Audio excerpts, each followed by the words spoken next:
Hello' বন্ধু বান্ধৱীসকল য়েছ exam ক্ৰেকলৈ আপোনালোকক স্বাগতম জনাইছোঁ। আজিৰ এই ভিডিঅ'টোত আপোনালোকলৈ লৈ আহিছোঁ ADRE গ্ৰেড 3 যিটো পৰীক্ষা HSLC লেভেলৰ আছিল সেই এক্সাম 15 ছেপ্টেম্বৰ তাৰিখে হৈ গৈছিল আৰু 15 ছেপ্টেম্বৰ তাৰিখে হৈ যোৱাৰ পিছত বহুত কেণ্ডিডেটে বহুত এনেকুৱা মানে ভাবি আছে যে কাট অফ কিমান যাব আৰু বিভিন্ন চ'ৰ্চৰ পৰা কাট অফবোৰ এক্সপেক্টেড কাট অফবোৰ তেওঁলোকে নিশ্চয় পাই আছে আৰু হতাশো হৈ আছে যে বহুত বেছি কাট অফ যাব নে বহুত কম কাট অফ যাব। কিছুমানে আকৌ কৈছে 140 145 এনেকুৱা কুৱেশ্যন কৰি আহিছে। সেইকাৰণে যিসকল কেণ্ডিডেটে 110 120 বা এনেকুৱা ৰাইট কুৱেশ্যন কৰি আছে শুদ্ধ উত্তৰ কৰি আছে তেওঁলোকে অলপ হতাশত ভুগি আছে যে আমি নাপাওঁ নেকি এনেকুৱা প্ৰশ্ন মানে উদয় হৈ আছে।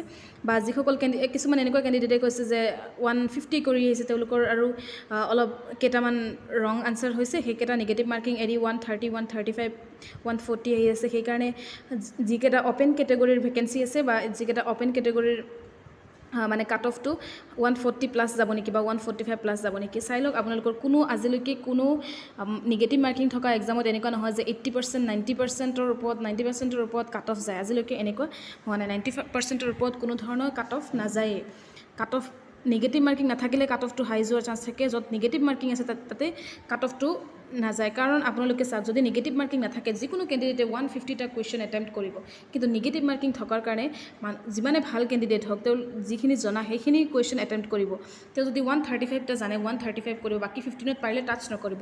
যদি নিগেটিভ মাৰ্কিং নাথাকিলে তেওঁ 15টাও টাচ কৰিলে এনেকুৱা হ'ব পাৰে যে 15ৰ ভিতৰত 5টা শুদ্ধ হৈ গৈছে, তেতিয়া তেওঁৰ 135ৰ লগত আৰু প্লাছ এড হ'লে 40 হৈ যাব 140 হৈ যাব, তেনেকুৱা অট'মেটিক বাঢ়ি যায়। এনেকুৱা বহুত হাজাৰ কেণ্ডিডেটছে কি কৈছে 110টা 120টা কৰি থৈ আহিছে। তেওঁলোকে কৈছে যে 120টা কৰিছে যিহেতু ছেফ স্ক'ৰ আৰু 120টা, কিন্তু সেই 120টা কৰিব গৈ তেওঁলোকে 120টা বাকী 30টা টাচেই কৰা নাই। যদি নিগেটিভ মাৰ্কিং নাথাকিলে হয় বাকী 30টা যদি টাচ কৰিলে হয় তাৰ ভিতৰৰ পৰা হয়তো এনেকুৱা হ'ব 10টা 15টা 20টা শুদ্ধ হৈ গ'লে হয়। টোক্কা মাৰি থৈ আহিলে কেতিয়াবা শুদ্ধ হৈ যায়, সেইটো হৈ গ'লে হয়, কিন্তু সেই ভয়তে সেইখিনি কৰা নাই আৰু তাৰ পৰা কি হৈছে তেওঁলোকে সেইখিনি নম্বৰৰ পৰা বঞ্চিত হৈ গৈছে। আৰু 110টা কৰি আহিছে বা 120টা কৰি আছে 120টা কৰি আহিছে তেওঁলোকে 120টাৰ পৰা এতিয়া কুৱেশ্যন পেপাৰখন বহুতে কৈছে বহুত ইজি আহিছে, আকৌ কিছুমানে কৈছে লেণ্ডি আহিছে মেথমেটিকেল পাৰ্টছখিনি। এতিয়া এইখিনি লেণ্ডি আহিছে বা ইজি আহিছে, সেইখিনি বেছি ইজি আহিলে চিলি মিষ্টেক হোৱাৰ চান্সটো থাকে। যেনেকৈ বহুত কেণ্ডিডেটে কৈছে কুৱেশ্যনত এনেকুৱা হৈছে যে নট বুলি দিয়া আছে, এইটো অন্তৰ্ভুক্ত নহয়, কিন্তু অন্তৰ্ভুক্ত হোৱাটো উত্তৰ বুলি ভাবি বহুত স্পীডত ৰিডিং মাৰি এনেকুৱা হৈছে। সেইবিলাক মিষ্টেক হৈছে কাৰণ আমি কেতিয়াবা পৰীক্ষাত বহাৰ পিছত যথেষ্টখিনি ভাবিবলগীয়া হয় আৰু ভাবোঁতে প্ৰশ্ন উত্তৰখিনি ক'ৰবাত নহয় ক'ৰবাত আমাৰ শুদ্ধ উত্তৰটো মিলাওঁতে অলপ অসুবিধা হয়। তাৰপিছত এনেকুৱা কৰিলে মানে যিকোনো নিগেটিভ মাৰ্কিঙৰ পৰীক্ষাতে আপোনালোকৰ পৰীক্ষাত মানে যিকোনো হওক 90%ৰ ওপৰত যোৱাৰ কোনো চান্সে নাথাকে। আৰু এইবিলাক কাট অফটো আপোনালোকে ভাবি নাথাকিব, আপোনালোকে হতাশ নহ'ব যে মই 135 প্লাছ নাপাওঁ 140 প্লাছ নাপাওঁ বা 130 প্লাছ নাপালে চিলেকশ্যন নাপাওঁ কাৰণে মোৰ স্কিল টেষ্ট নহ'ব নেকি।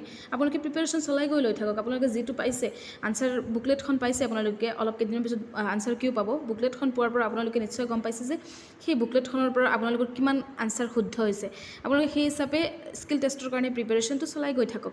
আৰু আপোনালোকে যদি এতিয়া হতাশ হৈ থাকে যে প্ৰিপেৰেশ্যন নকৰোঁ, তেতিয়াহ'লে সেইটো আপোনালোকৰ কিবা কাৰণে যদি আপোনালোকৰ স্কিল টেষ্টত আপোনালোকৰ অলপ বেয়া হয় তেতিয়া আপোনালোকৰ চান্সটো কম থাকে। আৰু যিসকল কেণ্ডিডেটে বহুত ভাল নম্বৰ পাইছে, কিছুমান এনেকুৱা কেণ্ডিডেট আছে 130 135 পাব নিশ্চয়, কেইজনমান থাকিব তেওঁলোকে পাব 130 140। তেওঁলোকে কি কৰিব ভাইবাৰ কাৰণে যিহেতু বা স্কিল টেষ্টৰ কাৰণে যথেষ্ট নম্বৰ নাথাকে, বেছিভাগ ৰিটেনত থাকে, সেইকাৰণে আপোনালোকেও প্ৰিপেৰেশ্যন চলাই গৈ লৈ থাকিব। আপোনালোকে কোনো কেণ্ডিডেট 110 হওক বা 120 হওক বা ৰিজাৰ্ভেশ্যনত হ'লেতো আৰু তলত আহিব পাৰে, কাৰণ লাষ্ট টাইমৰ কাট অফৰ তুলনাত এইবাৰ কাট অফটো যিহেতু কমিব পাৰে কাৰণ নিগেটিভ মাৰ্কিং আছে। আপোনালোকে যদি কোনোবা OBC বা SC ST কেটেগৰী আছে বা এক্স ছাৰ্ভিচমেন আছে, তেওঁলোকৰতো 100 এক্স ছাৰ্ভিচমেন হ'লে PWD বিল' 100 যাব। সেইসকলৰ কাৰণেতো তেওঁলোকেও প্ৰিপেৰেশ্যন চলাই থাকক, নিজকে স্কিল টেষ্টৰ কাৰণে প্ৰিপেয়াৰ্ড চলাই লৈ গৈ থাকক।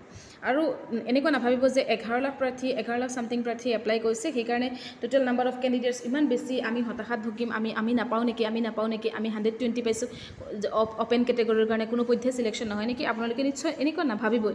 আৰু যদি আপোনালোকে ৰিজাৰ্ভেশ্যন আছে, আপোনালোকে যদি SC আছে বা STP আছে বা ST হিল আছে, ST হিল হওক বা STP হওক, তেওঁলোকে 100ৰ আশে পাশে হ'লেও একো হতাশাজনক ভুগিব লগা নহয়। আপোনালোকে স্কিল টেষ্টৰ কাৰণে নিজৰ প্ৰিপেৰেশ্যন চলাই গৈ লৈ থাকক।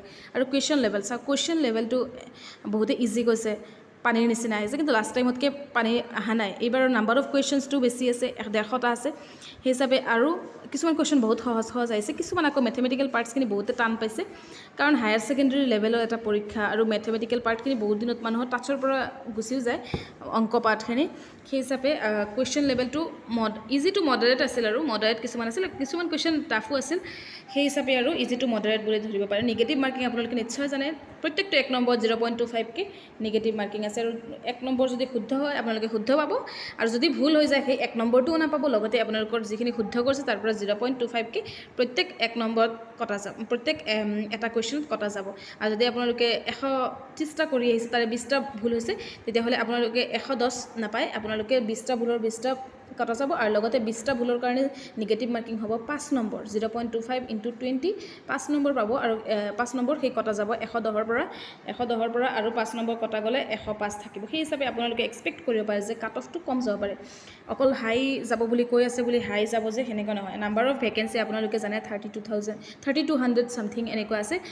ছায়েন্স আৰু যিখিনি জেনেৰেল সেইখিনি মিলাই, জেনেৰেল মানে আৰ্টছ কমাৰ্চ চবেই দিব পাৰে, আৰু সেইখিনি মিলাই আপোনালোকৰ ভেকেঞ্চিটো আছিল আৰু 3200 এনেকুৱা চামথিং এনেকুৱা আছিল। তো সেই হিচাপে ভেকেঞ্চিও 3200 চামথিং হ'লেও সেই অকল যে এইখিনি ভাইবাৰ কাৰণে মাতিব এনেকুৱা নহয়, ভাইবাৰ কাৰণে 1:2 হ'ব পাৰে, যে দুজনৰ ভিতৰত এজনক চিলেকশ্যন কৰিব এনেকুৱা। আৰু অভাৰলেপিংটো চাই লওক, আপোনালোকৰ নটিচ পাইছে নে, যিহেতু বা আপোনালোকে পাই আছে এইকেইদিন নিউজত, যে অভাৰলেপিং নহয়। যিসকলে হায়াৰ গ্ৰেডটো পাব তেওঁলোকে লোৱাৰ গ্ৰেডটো নাপায়, ধৰি লওক 3rd গ্ৰেডৰ হায়াৰটো পালে 4th গ্ৰেডতো নাপাব, বা যিসকলে ডিগ্ৰী উইথ কম্পিউটাৰটো পাব তেওঁলোকে মানে HS লেভেলৰ যিটো পৰীক্ষা হৈ গৈছে, যিটো গ্ৰেড 3 সেইটো নিদিব, মানে ওপৰৰ হায়াৰ লেভেলটো যদি ৱেইটিং লিষ্ট অসম চৰকাৰৰ নোলায় তথাপিও সেই হিচাপে চিলেকশ্যনটো দিব, যাতে কোনো পোষ্ট ভেকেণ্ট নহয়। কাৰণ কিছুমান কেণ্ডিডেট চাওক, বহুত ভাল কেণ্ডিডেট, তেওঁলোকে APSCৰ প্ৰিপেৰেশ্যন চলাইছে, বা চেণ্ট্ৰেল গভৰ্ণমেণ্টৰ কিছুমান পৰীক্ষাৰ কাৰণে প্ৰিপেৰেশ্যন নিজক চলাই আছে। তেওঁলোকে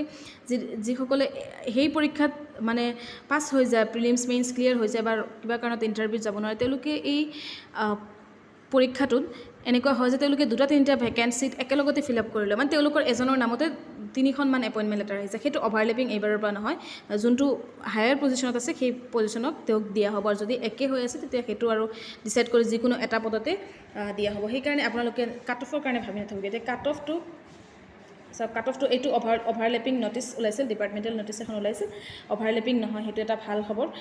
আৰু এইখিনি হৈছে লাষ্ট ইয়েৰৰ কাট অফ। এইখিনি চালে আপোনালোকে নিশ্চয় গম পাব যে কিমান কাট অফ। এইখিনি HSSLC আৰু HSSLC উইথ ছায়েন্স 123 জেনেৰেল, আৰু জেনেৰেল ওমেন হৈছে 112.5, আৰু SCৰ কাৰণে 115.5, SC ওমেনৰ কাৰণে আপোনালোকে নিশ্চয়, মহিলাসকলৰ কাৰণে অলপ ৰিলেক্সেশ্যন থাকে, 5-10 নম্বৰ অলপ ৰিলেক্সেশ্যন থাকে, 10 নম্বৰমান প্ৰায়, বা 5 নম্বৰ 8-9 নম্বৰ এনেকুৱা অলপ কম যায়।